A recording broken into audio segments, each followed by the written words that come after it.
Okay, let's have a look at movable power chords, shapes that we can move around to play power chords all over the fretboard.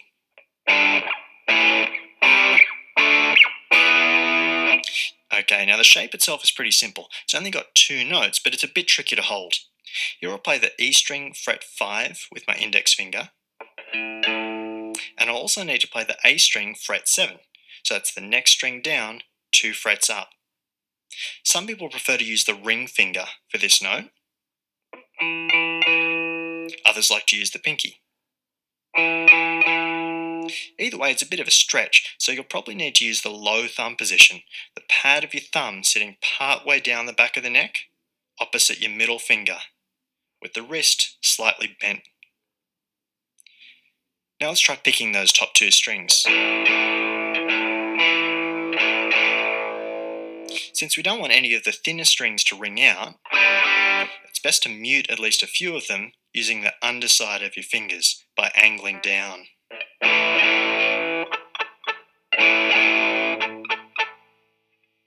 Now the shape can be moved to any other fret.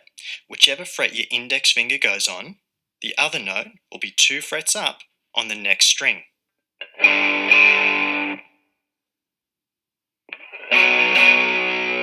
It can even be moved to other strings. If I play with the index on the A string fret 5, then the other note will be 2 frets up on the next string, in this case the D string fret 7.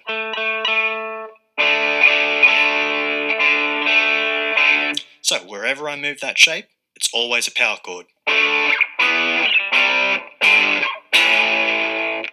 Okay, now all these different power chords will have different names. B5, C5, F5, and you'll need to memorize the chord names as you learn them in exercises and songs, but they'll all have the exact same shape. Okay, now as you go, remember that these movable power chords all have the same 2-note shape, your index finger plus 2 frets up on the next string. Also make sure you're stopping any unwanted thinner strings from ringing out by angling down and muting with the underside of your fingers.